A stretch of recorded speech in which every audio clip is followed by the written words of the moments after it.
As we all know, alhamdulillah, since the beginning of this month of June, for the past 2 weeks, the majority of our colleagues have been speaking about an issue that is most relevant to us and to our children today. And the reason, unfortunately, and you said this, and I said this in the book today as well, uh, and it's unfortunate that we have to speak about these things in the masjid, that we have to speak about these things from the minbar, but there are certain things that time and society requires, and this is one of those things. So alhamdulillah, Allah subhanahu wa ta'ala gave us the opportunity to listen, learn, and educate ourselves and our children about the subject, which is very prevalent in our community, unfortunately. Most of our kids have a lot of questions. All of our kids, in fact, have a lot of questions about the subject. So alhamdulillah, we thank Allah subhanahu wa ta'ala, and also we thank Dr. Asif Hirani, alhamdulillah, that he came and he is here to educate us on this subject. Dr. Asif Hirani, if I may so say so, he was actually Ismaili, and he became Muslim many years ago. I mean, almost 20 plus years ago, subhanAllah. And he started off here in Houston, as I was said before, after Salah, one of the brothers actually came up to me and he was telling me that he started here in Houston teaching Quran to the young Muslim community here. And so I'm guessing most of the uncles, by the way, you guys met Dr. Asif today, I'm guessing most of you guys know him, alhamdulillah. For those of you guys who don't know him, aside from that introduction, Dr. Asif Hirani, he has a PhD in the field of Surah Yusuf. Dr. Asif Hirani, mashallah, has been a Murabi. If you were part of YM, you know the concept of Murabi. Murabi is like a teacher, right? It is a teacher, but not like a teacher. Murabi is a teacher, and he comes and he educates the coordinators and the team that sets up live events. And so, which is more important actually than those people teaching the kids that come to the masjid in their halaqah. And so, Dr. Asif Hirani, if I could say so myself, has been a very integral part of the leadership of the Muslim community. Alhamdulillah. How long did you move from Houston? You moved from Houston? MashaAllah. 2008, you moved away from Houston. But alhamdulillah, even when I came to my university, even when I was in Dayton, actually, I've heard Dr. Asif name several times. Alhamdulillah, always it was in positive context in the words that he has done for the Muslim community. Aside from that, Dr. Asif Hirani is a prolific counselor as well, and he specializes in family and youth counseling. And so, after the session ends, after Salat al-Isha, if you happen to see Dr. Asif Hirani, if he has time, inshallah, you guys can get a hold of him and speak to him if you're facing any problems with that. Today's topic, as you can see, is Islam versus the postmodern paradigm of sexuality. I did, however, ask the parents to make sure that when you are here, you're bringing kids that can actually comprehend this topic. So that would be above the age of 12, but if you have kids that are younger, there's no problem. But you will have to explain it to them. So I hope you're listening to the whole program, inshallah, so you can actually explain to your children. So without further ado, inshallah, I would like to invite Dr. Asif Hirani to speak on the subject that enlighten us through the light of Islam.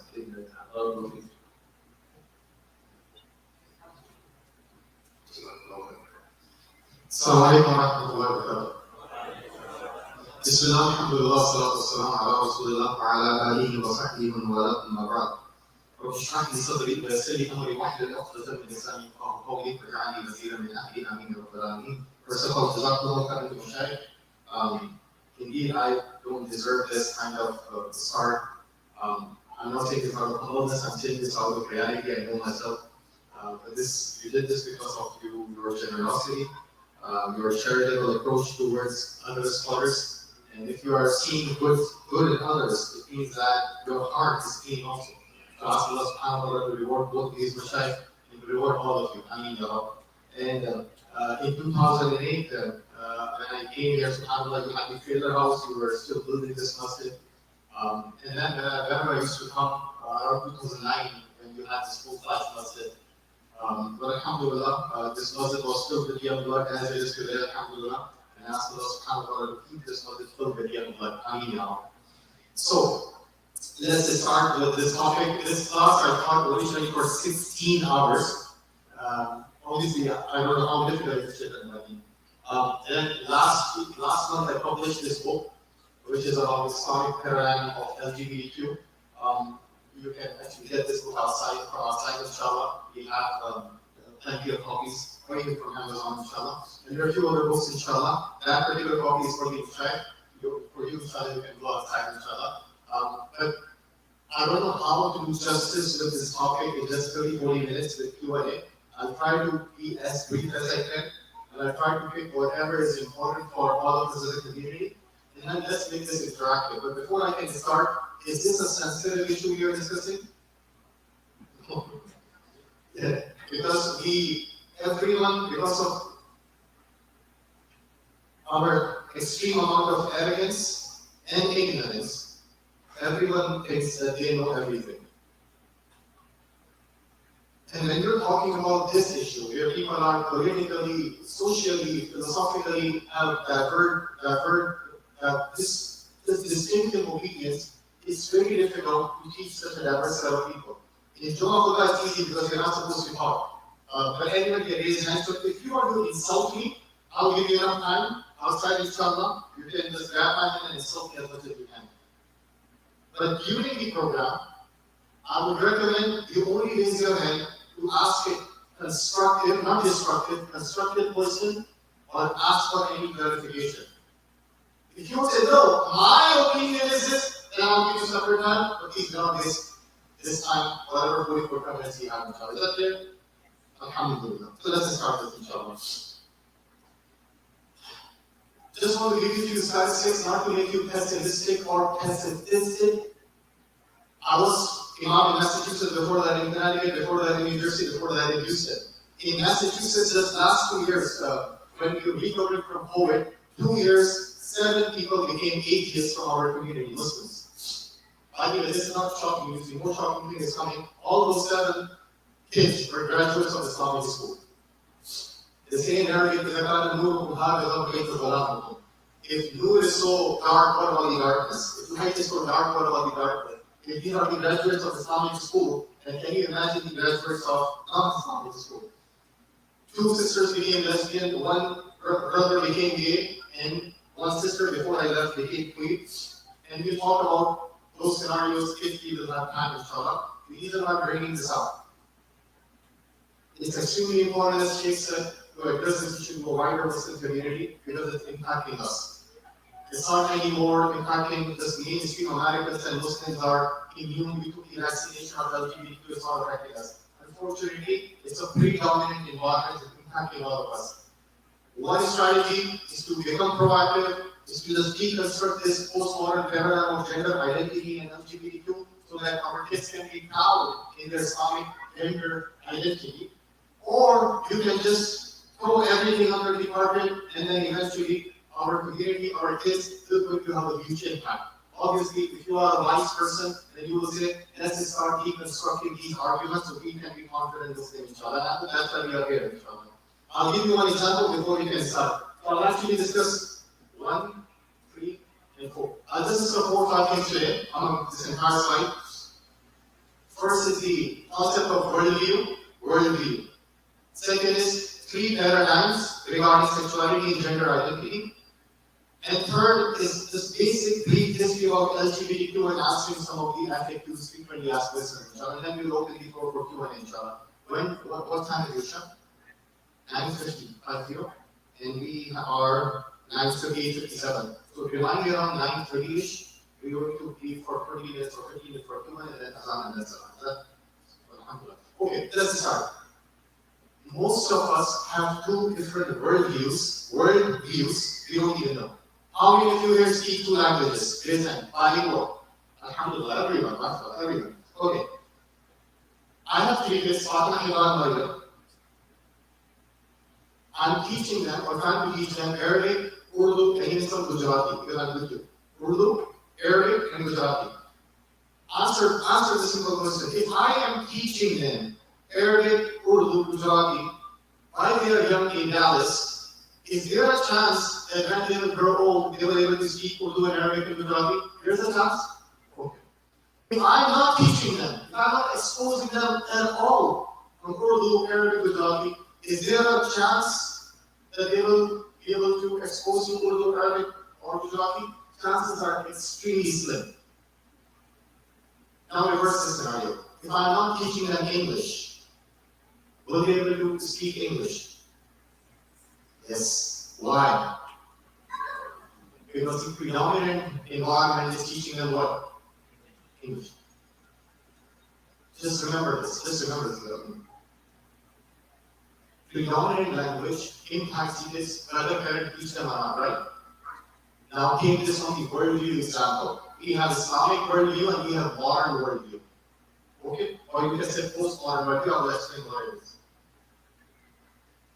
When you are talking about Netflix, how many of you have seen this Marvel superhero? Can you raise hand? Okay, we always say stuff to the left. This Marvel, Hollywood, Netflix, economics, social sciences, humanities, UT, or politics, or sexuality. All this is coming from Islamic perspective or modern perspective. So they are not necessarily coming from the perspective of Quran and Sunnah. So by default, the worldview is right now is Islamic or non-Islamic? Okay. So if you are not teaching kids Islamic worldview, eventually they will going to raise from a non-Islamic worldview. Even though apparently they might have beard and hijab, but on the ideology, you might see things in a different way. I'll give you another example. You know in language we do code switching. So let's say if I'm given khutbah, Shaykh was given khutbah, the Shaykh says in English, brothers and sisters, we all should have taqwa of Allah subhanahu wa ta'ala. Khutbah was in English, but how many terms get used in Arabic? Taqwa, Allah subhanahu wa ta'ala. Shaykh khutbah was in English. He thought everyone will understand these words, right? And it came from subconscious. This is, we say, code switching in language. He code switched you from Arabic, from English to, okay. We do this in worldview also, all the time. We don't even know we have two worldviews. I will call myself Abdul Rahman, Fatima, Maryam, or Muhammad. But inside I have two different worldviews. One dominant worldview, which is modern, postmodern worldview, and sometimes Islamic worldview. For example, if you ask any brother who is not practicing Muslim brother, or not practicing Muslim sister, this brother goes to Vegas every weekend, that kind of a brother, or non-muhajjiba sister at all. If you ask them, would you eat pork? If they are Muslim, even though they are non-muhajjiba, what will be their response? No. Why? Because still eating pork is considered socially awkward. No, I'm Muslim. How can I eat this? Because there is social stigma towards eating pork. The same sister you will ask, sister, what about hijab? What she will say? My body, my choice. You mentioned keep your gaze lower. Can you control? Now you know. From one angle she is Muslimah, and from the other angle she is actually speaking the modern worldview, home. She doesn't even know. We do this all the time. Brothers also, we do this all the time. What we need to do right now is to deconstruct the modern and postmodern worldview and to construct the Islamic worldview. Is that clear? By the way, when I'm saying modern worldview, postmodern worldview, I'm not talking about modern in terms of technology. I'm not saying using iPhone 14, this is 14 by the way, is haram. No, if anyone believes it's haram, give it to me, I'll take it to $2. No, habibi, that's not the thing. We are talking about modernity as a philosophy, not as a technology. We should be well-versed technology. We should be the first one to embrace new technology and make it Sharia compliant. We need more Mark Zuckerberg in a Sharia compliant way. Can you imagine if we have one Muslim Sharia compliant Mark Zuckerberg or Steve Jobs, how much benefit he would have given to the Muslim community? I'm not trying to make you pessimistic, and I'm talking about modernity as a philosophy, not as a technology. Most people don't even know this difference. Okay, now let's see, what's the major difference? For more detail, you can read the book. Can you move to the next slide, this one, that's it. Okay. I want to take you back to, right now we are in Houston or Dallas. Where are we? Even if you are feeling you are in Dallas, but you are in Houston, okay? Okay. I want to take you to Europe. A few centuries ago, which was the predominant religion a few centuries ago in Western Europe? Predominant religion. Islam or Judaism or Christianity? Christianity. Alhamdulillah, you know this answer. A few centuries ago, Christianity was practiced, and few things happened that philosophy came modernity.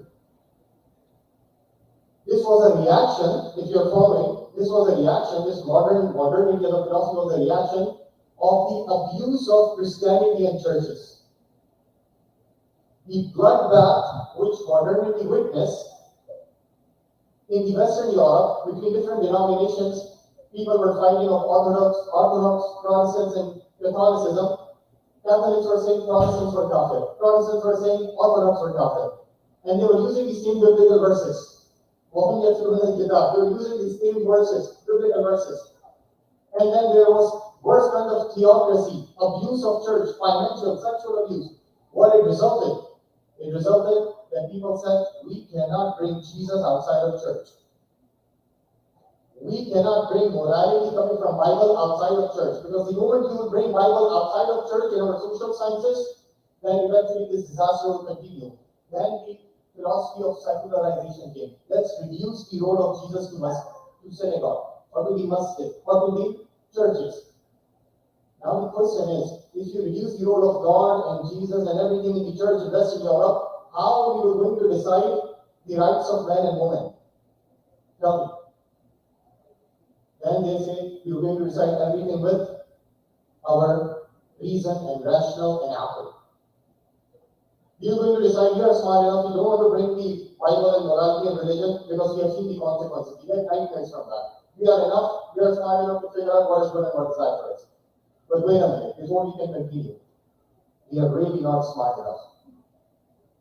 You know why? 100 years ago, in the United States of America, women did not have a right to vote. You know this, sisters? We were champions of women's rights. Women, 1920, Google it, did not have a right to vote. Now we don't even know what is a woman. What went wrong with this civilization? We believe once you remove God officially from the society, then who will decide the rights of men and women? Let alone who wants a woman? Who will decide that? We are discussing so much these days about human rights. Who will decide what is human? This is a discussion going on. The people living in Afghanistan are lesser human than the people in America just because of the national division?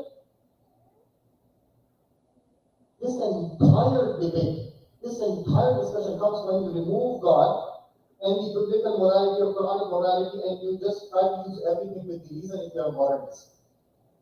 The Bible keeps getting worse. 5 decades ago, homosexuality was considered, it carried a social stigma in America. You know this? Now, in 2023, we are struggling so much, it's already considered as a legitimate act. Rather, it's part of my identity. Means people give moral justification if you were going to say to them something. Just a simple fact. How many of you believe that homosexuality is haram in Islam? If you would say this, you would be labeled as hater and a bigot in certain segments of the community. Just telling the stories of Lut alayhi salam as it is, you would label as bigot and hater by certain segments of the community. Same country, 4 decades ago, this carried a social stigma. If I have to talk to my kids, and if I have to tell them that marriage is a sacred bond between a man and a woman, everyone agree? This is considered as a hate speech in certain segments of the community. And surprising thing is that 4 decades ago, this carried a social stigma. My question to you is, why we are changing so quickly? We are melting like plastic. Our morality is melting like plastic. Why? We know the answer. وَمَنْ لَمْ يَجْعَلِ اللَّهُ لَهُ نُورًا فَمَا لَهُ مِنْ نُورٍ. If Allah subhanahu wa ta'ala won't grant you light, there is no light for you. There is no divine light for you. You would be lost in a dark desert, moving from one extreme to the other. From the extremes of masculinism to the waves and storms and hurricane of feminism. Now, to to basically a radical movement, from gender fluidity to gender wars. We will struggle and it will keep getting worse until we will realize the importance of going back to divine guidance. Is that clear? Coming back to modernity, they said remove Bible, biblical morality and focus on what? Reason. People need to figure out everything with reason. Then in 1960, a movement came, and that movement was called as post-modernity. What? And by name, it suggests something after modernity, post-modernity. This movement came from the womb of modernity. And this say, and this, basically the backbone of this philosophy is, okay, modernists, you are saying you won't consider revelation, you will consider everything from reason perspective, but whose reason you are talking about? Everyone has different reason. Empiricists, rationalists, whose reason we talk about? They would say, modernists will argue, no, we will find everything with truth, with the capital T. Postmodernists will say, whose truth you are talking about? Everyone has their own truth. So then you would ask postmodernists, by the way, we are living in a postmodernist time. When you would ask postmodernists, okay, you don't consider revelation, God, anything like that, then you don't consider reason because you say reason is speculative or equally speculative to be imposed on others, then how you will going to figure out what is right and what is wrong? You know the response? They don't consider reason, rational intellect, because everyone has different reason. They don't consider revelation, religion. Then how they figure out what is right and what is wrong? Any idea? Yes, feelings. They would say you can do whatever you feel. And because your feelings is speculative, don't impose on me. So every feeling is speculative to be imposed on others. It's a height of individualism. Should I give you one example to make it clear without using philosophy terms? Okay, I actually brought this up in my book. 5 decades ago, if you would go to a therapist or doctors, 5 decades ago, biological man goes to a therapist and doctor and he says this, or she says it, I don't know, okay. That person says, biological man, I am a woman trapped in the body of man. I am a woman trapped in the body of man. He's biologically man, feeling like a woman.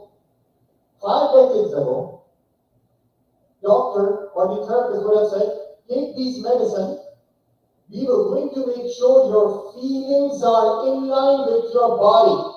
Your body, your biology, your gender cannot be changed. It's an undeniable fact. Same question. If a same biological person goes in 2023 to these therapists or some medical doctors who are far right, far left leaning for this mentality, I am a woman trapped in the body of man. 5 decades later, the doctor would have said, let us do the gender reassignment surgeries so that we can bring your body in line with your feelings. Take a pause here. My question to you is, who is going to decide whether biology will trump psychology or psychology will trump biology? Furthermore, who is going to decide whether body will trump feelings or feelings will trump body? For us as Muslims, we are dependent on divine guidance for all these things. If you are an atheist, then you are dependent on philosophies because it's a metaphysical person. It's not a physical person. But now, because entire centrality, entire authority, entire focus is being given to feelings, not to reason, now everything is being gauged through reason. Whatever your feeling is, you can do that. Now, are you getting it, brothers and sisters? This is where we are right now. We are living in a postmodern world, and the things which we see the world from that particular angle, from the postmodern angle. The first one I wanted to make it clear, try to see things from the Islamic angle, not from the postmodern angle.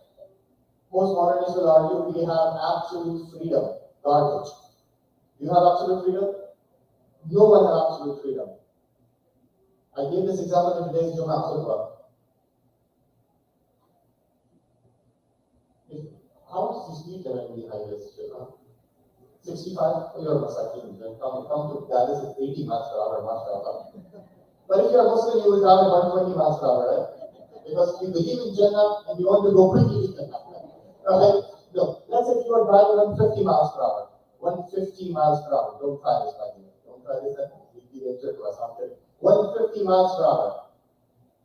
First of all, you cannot drive 50 miles per hour if you have a person like me, well Honda Odyssey. But if you have Tesla, driving 150 miles per hour, cop comes, pull you over, and he says, why are you driving 150 miles per hour? And you say, I'm giving my car my choice. Can you say this? No. You didn't understand. This country was built on freedom. I feel like a fast driver. And I identify like a fast driver. You are a hindrance if you're stopping me. Can you get into this?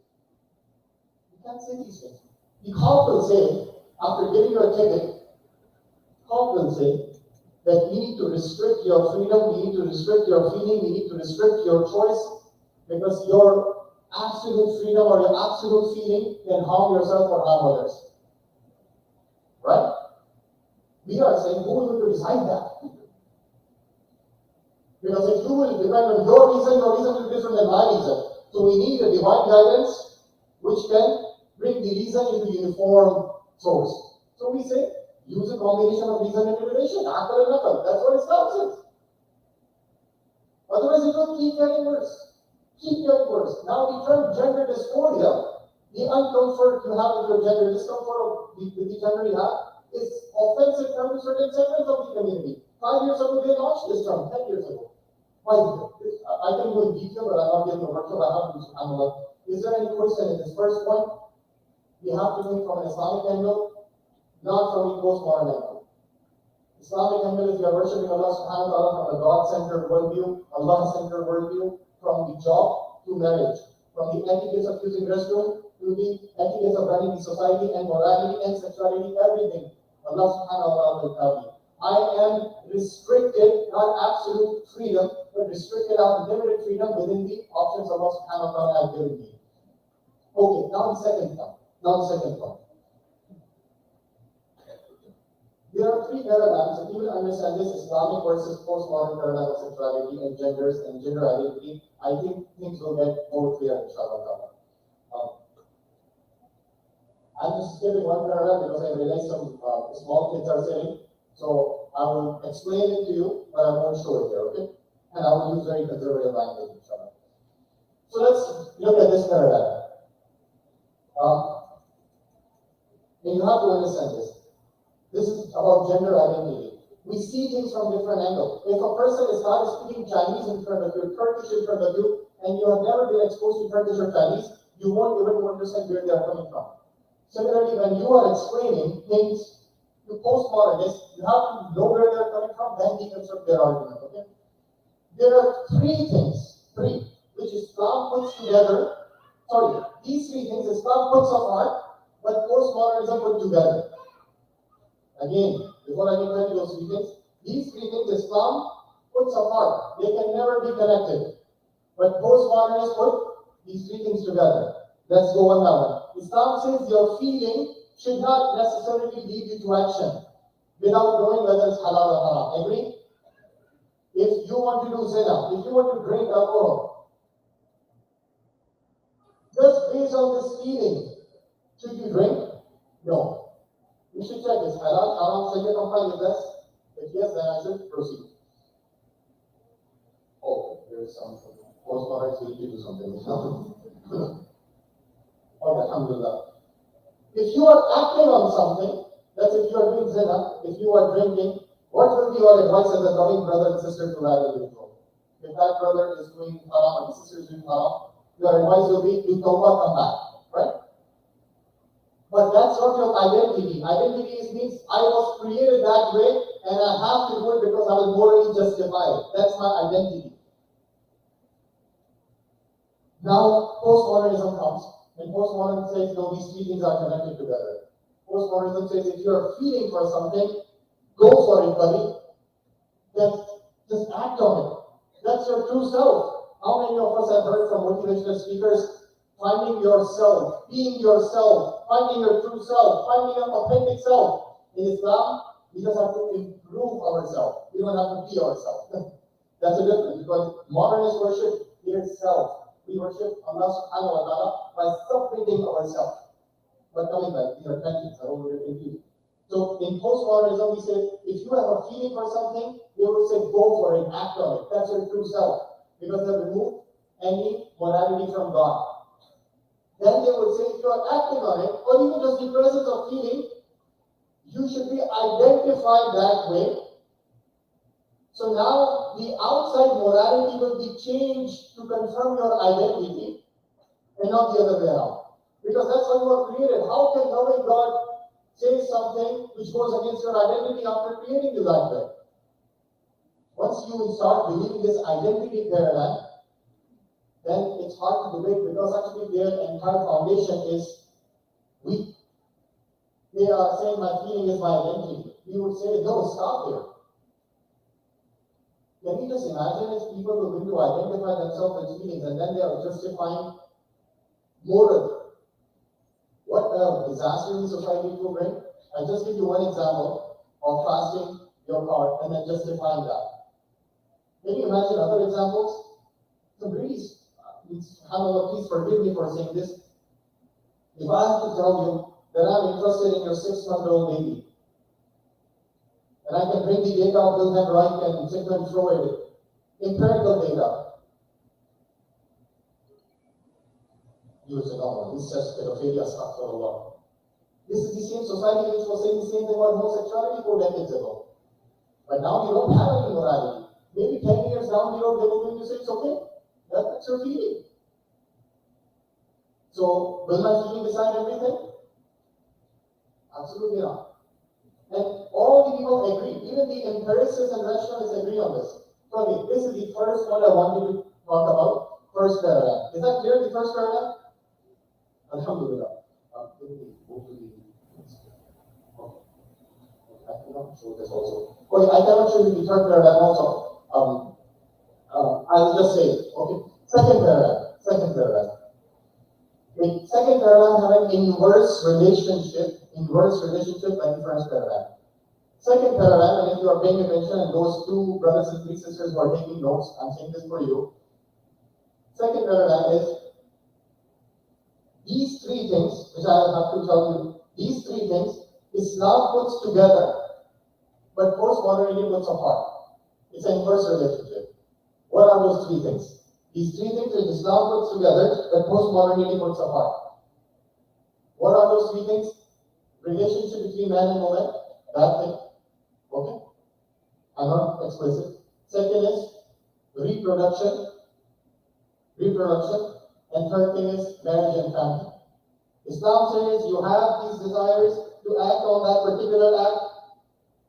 Do it with your spouse after the marriage, with the intention of reproduction. Yes, there is a room for birth control if there is a need, but ultimate goal is never abortion. Ultimate goal is never birth control. You can, for time being, you can use whatever need you have. Otherwise, society will become dysfunctional. Eventually, reproduction, marriage, and that thing is connected in Islam. Is that clear, brothers and sisters? Okay. So bring in L from that entire ever-expanding letters. L. We would say L is haram, not only because Allah subhanahu wa ta'ala says so, Rasulullah also said about sihab, but this paradigm coming from the Islamic impossible Sharia, you cannot reproduce, even if two women can marry. Is that clear? G is haram, doing the same thing. He, you are doing irreversible damage, that's haram. Is that clear? Okay. Now, postmodernist comes and they say you connected these three things under divine guidance and act. I'm not saying it, there are reproduction and marriage under divine guidance. Postmodernist says, let's throw divine guidance out of the window. So they open the door and they say, okay, let's disconnect that particular act with reproduction. And let's disconnect that particular act with marriage. How they did that? Well, that's postmodern sexual revolution came in 1960. In 1960, a remarkable development happened that scientific world introduced birth control pill, which changed the dynamics of man-woman relationship, which was of a reproductive nature. Now it's a recreational thing. Women had some kind of physical responsibility that, okay, men can go away after this, but I will have to face the life and face the music. But okay, now I can make the medicine, now technology is developed, now there is a medicine. I can make from reproduction to recreation. So now they have disconnected that particular act with reproduction. Are you following, brothers and sisters? And morality was already thrown out of the window from biblical perspective in this society. So now there is no need to connect with the marriage. There is no need for the bearing the entire responsibility. Now you can disconnect that one particular act with reproduction and one particular act with marriage. And now that one particular act, I'm not taking the name, I'm assuming all of you are smart enough, it's becoming a free-floating variable. Now, the question to postmodernists that as a Muslim we say, appropriate relationship is when it happens after the marriage. Agree? Inappropriate relationship is premarital relationship, extramarital relationship. Agree? Brothers, you agree? Okay. But postmodernists, let's disconnect this with marriage. So now my question to the postmodernists is that how do you define appropriate versus inappropriate relationship and disconnected relationship with marriage and reproduction? You know their response? Obviously, they have to define sexual harassment. They have to define, right? So their response is, well, we were going to say appropriate relationship should be with consent, and non-appropriate relationship or inappropriate relationship should be without consent.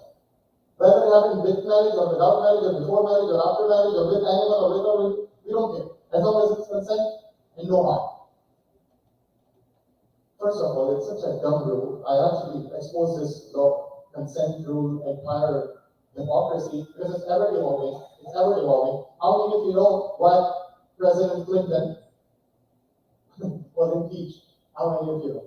Okay, you know the Monica story, right? I actually brought it up with the entire footnotes. It's very interesting, very interesting. 2 decades almost, not 2 decades, yeah. 10 to 15 years passed. Monica said, that it was consensual. In 2014, she gave a statement, no, I now think that he was abusing his power. 15 years later. So she said, no, it was not consensual. Because you created something, now you have to basically keep evolving. Okay. So we would say, this have destroyed the entire civilization. You know what has happened in American society now because of this framework? When you are looking at, let's say, the relationship between the man and woman in Netflix, are they covering from Islamic perspective or from modern perspective? Modern perspective. And you would take these terms and you just digest it without even noticing this is not Islamic. I'll give you one example, just to tell you where are we right now. The Muslims, we have a defeatist mentality in America. If let's say 1%, you see the situation of Muslim majority countries, roads are broken, infrastructure is awful situation. We come here with the defeatist mentality, sometimes it's visible in our non-Sharia compliant interfaith in masajid, may Allah protect all of us, and now, when we see our kids, most of us came from finances, right? When we are talking to our kids, we'll make sure that we'll say, no, do not get married before graduation, right? And once they are graduated, if they are boys, no. Once you become something, like we are postmodern, so we don't even know what something is. Everyone is speaking and they're defining it. Once you become something, okay, wait a minute. So you are saying we should not get married until graduation, until they get job, until this. Where did the system came from? Oh, the system came from West. Okay. So West said that until you become something, do not take this responsibility. But wait a minute, they disconnected that relationship with the marriage. Most of them have those relationships before they graduate. So you are basically confusing your kids and you are saying, do not get married until you become something, because you think from the Islamic perspective. And at the same time, you are saying to them, you don't have a relationship until you get married. Because in that perspective, you are not post-modernist, you are Islamic. So basically, you are telling to your son and daughter, you are this is halal food, this is haram food. Don't eat this and don't eat this. What do? You will become crazy. And crazy person can't do anything. I'm not justifying. I'm saying, just read these statistics. When you were going to bring the reasons of delaying the marriages, what will happen? And this all happened with our scenario, disconnecting that relationship with marriage and reproduction. While this can be an entire big topic, it can be an entire big topic. But final thing I would say, by the way, when you disconnected that relationship with marriage and reproduction, now what had happened? Now marketers have used that relationship to sell their products.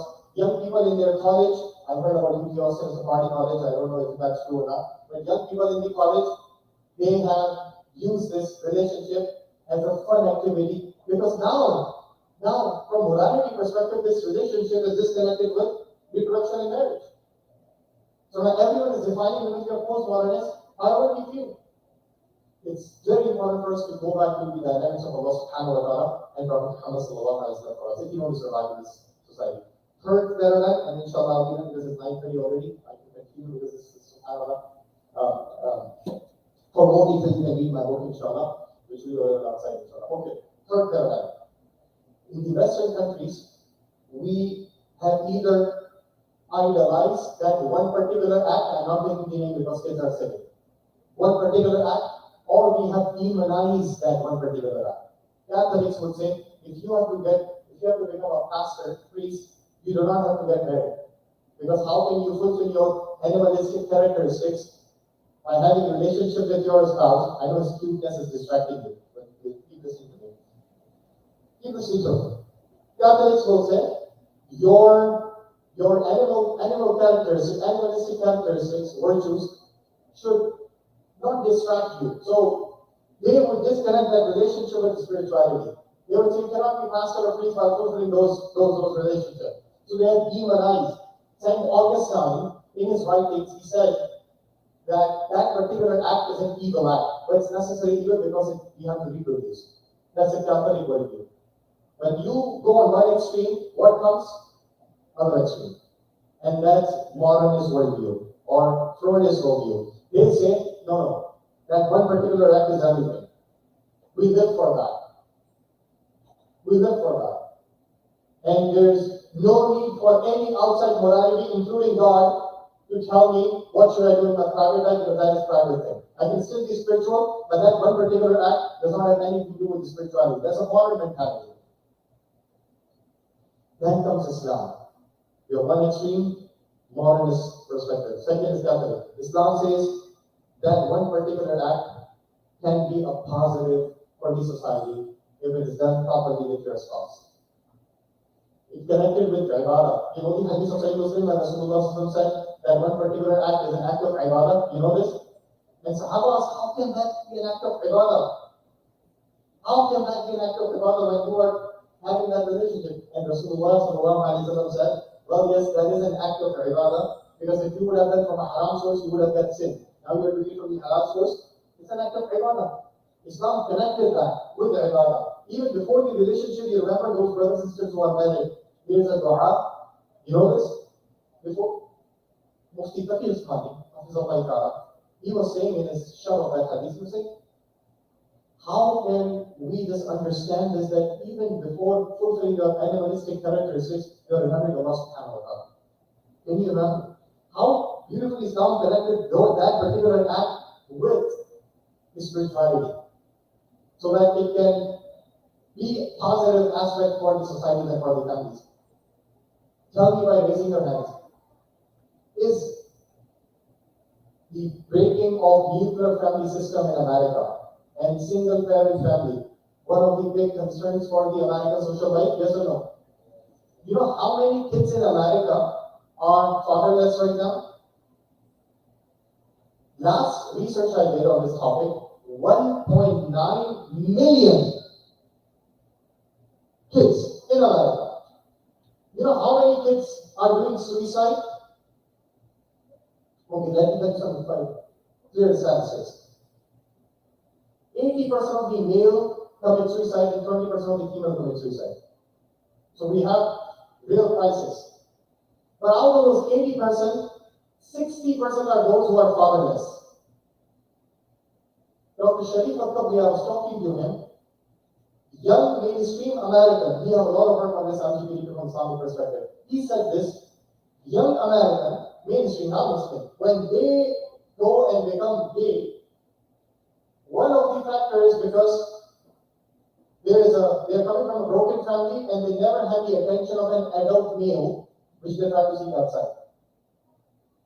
And I can give you statistics like this, but there's a clear issue in our mainstream Western civilization that nuclear family has broken because you disconnected that relationship with marriage. Ultimately, it's your loss. You disconnected that relationship with marriage and family and divine guidance and reproduction. That thing was for reproduction and for family, and now you just wait for recreational things. Oh, I'm to okay. So that's not for reminding. I'd like to thank this for the problem. Okay, I will end with this, inshallah. My mind is spinning right now. End with this. That we are living as a minority here, or majority, living as a minority. So we have so many layers where we don't enjoy the laws and legislation as someone coming from Saudi or Yemen or Pakistan or Sudan and so on and so forth. I think we go for the brothers and sisters in Sudan. It's really horrific pictures are coming from there. I mean, we are responsible to protect all of our brothers and sisters there. I mean, okay, coming back to this, we need to be firm. We need to be firm when we are teaching our kids about this. Just lastly, what we can do with Muslims living in America, okay? And now this is coming for all of you. First thing we can do, we should not respond to one extreme from the other extreme. Usually things and lectures like this, they can say, oh, stop, let's go to the other extreme. No. Okay, how many of you think liberalism is a problem to Muslim family institution? It is, it is a problem, but solution is not to become conservative. Rasulullah did not come to conserve any values. I think when we say conservative in political sense, is it conserving religious values? No. Conserving post-enlightenment values, which is reason, not religion. That's why just philosophy 101. Is the third wave of feminism problem to our marriage structure? Yes, but the solution is not to become a radical movement. Because they will see women as garbage. The third wave of feminism is saying all men are garbage, you are saying women are garbage, so basically everyone's garbage. That's the garbage platform. That's it. If someone is jahil, you don't respond to them in other jahiliyyah. Is that clear? Then what should be our response? Moderate voices, wasatist voices, centrist voices are muted because of the blatant screaming of the left and the right. We should be moderate in our approach, not moderate, moderate in our approach. Allah takes so much pride in Ummah Mustafa. Is that clear? That's the first lesson I would say. Do not respond to one extreme from the other extreme. It's very easy to swing like pendulum. Second advice I will have for all the parents: do not try to fix a square pegs in circle hole. You know what does it mean? If you ask 2 or 3-year-old toddler, can you fix a square pegs in circle hole? He would say no. You have to break these square pegs.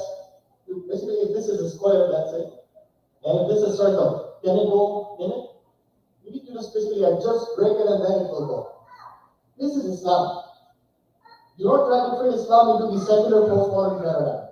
You have to change Islam to make it acceptable. It might be acceptable to the postmodernists in West, but it might not be acceptable as true organic Islam, which Allah subhanahu wa ta'ala gave you to Allah subhanahu wa ta'ala. Do not try to change Islam. There are people who are saying, no, homosexuality is fine. It's absolutely fine. The rape was haram. Consensual homosexuality is fine. Really? Please leave every argument. What you are trying to do? By changing the entire medical system, whom you are trying to please? Who? Their moral standards are keep changing, their goalposts keep changing. What you are trying to do? Changing organic Islam. And this is one thing where everyone agrees. No disagreement between any scholars.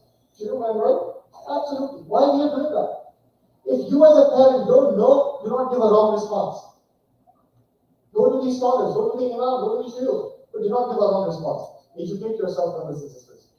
You know, subhanAllah, I say this all the time. It's easy to become a parent, but it's difficult to parent a child.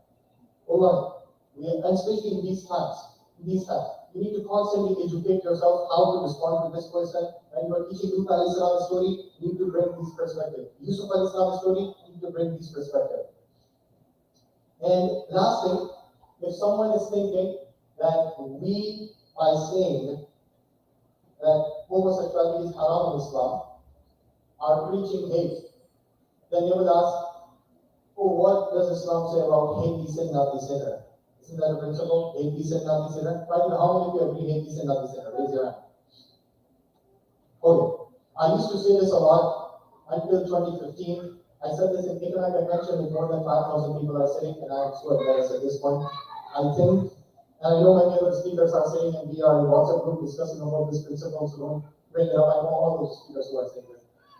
I think at this point, I got this in my book, that this argument is not reconcilable with Islamic values. And this is the final thing I want to explain, inshallah, then we can end, inshallah. Hate the sin, not the sinner. First of all, can you ask a father to not hate the rapist who has raped his daughter? But didn't you use the principle hate the sin, not the sinner? Are you asking the father not to hate? So there's clear flaws with this, right? If rapist raped his daughter, then murdered her, and then you're asking a father, no, hate the sin, not the sinner. Really? Do you see inconsistencies with this? And then there are many, many arguments I've given in my book, obviously, because I want to make it interactive. Second is this actually was revived, hate the sin, not the sinner, by the Christian churches in the 80s and 90s, as do some Google research, to be acceptable of the same-sex marriage. That's why it was revived and it came into the Muslim community like this. And there are many other facts around this, but anyway, I'll finish inshallah. Because 10 minutes are remaining. Let's open it up for question and answer inshallah. And I'm sorry if I missed anything. So by the way, these books are available. Then Islam versus Postmodern Paradigm Sexuality. This book is in Arabic. Those of you who are Arab in the audience, you can read Arabic. This is the use of Tafsir from psychological perspective. And this is Man, Woman, Interaction with Islam. These books will be available outside. If you have any questions, inshallah, we can go on, my brother, or my sister. And I don't know all the answers to the question. If I know, I will inshallah go to answer. Yes, brother. Yes, brother.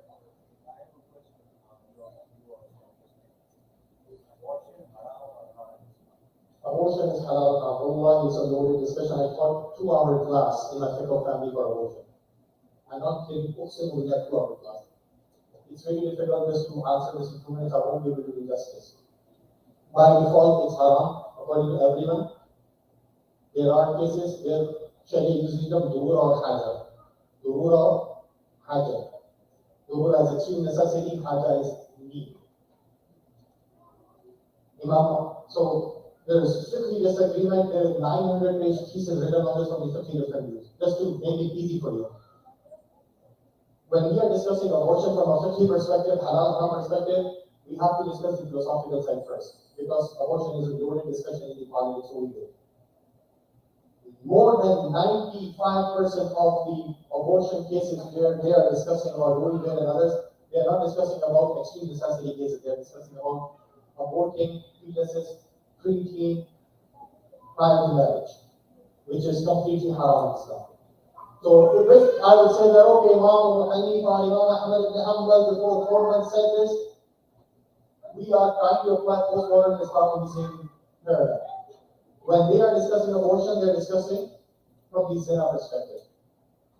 When we are discussing, we are saying, okay, abortion will be halal in these cases if there is a need for the married couple. Is that clear, brothers and sisters? It's extremely, extremely important to know. Otherwise, you will take this and you will apply the postmodern paradigm. Now, coming back to Islamic paradigm. If there is a need or extreme necessity, except Imam Malik, except Ibn Taymiyyah, except Ibn Hazm rahimahullah. So a good number of Hanafi scholars, good number of Shafi'i scholars, good number of Hanbali scholars, in the first 40 days, which is Islamic 54 days, I can give you a lot of detail, is permissible as long as there is a need. Need can be any health issues, any other issues, which you can track to the scholars or to the Muslim medical doctor. Once those 40 Islamic or 54 medical days have passed, only few scholars will allow you to take this to the 4-month period, like Hanabala, Hanbali scholars. But after that case, After 4 months, no one will allow this unless mother life is endangered. If mother life is endangered, then scholars will allow. So there's an entire discourse on this. If you want, I can send you the recording of my 2-hour lecture. It's private YouTube, but I can send you inshallah. And I won't charge you anything, inshallah. Any questions from sister side? No? Brothers? Yes, brother. So some people bring up the argument that it doesn't hurt anyone. Very good. Very good argument. First of all, did I give you this argument?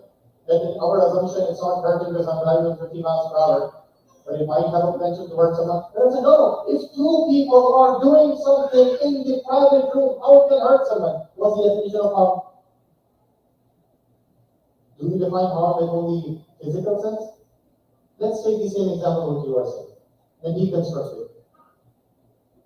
If two people are doing something, whether with marriage, without marriage, zina, in private, physically, it's 100% defined everything is physically, but if you take a pause here, bro, look at the impact of the society. Fatherlessness, nuclear families being broken because of that relationship. So that sexuality needs to be restricted. Otherwise, our families will be divided and destroyed. But the problem is when you reduce the harm definition to physical harm, and that's not the problem. Don't consider long-term harm, emotional harm, intangible harm, metaphysical harm, then there's a problem.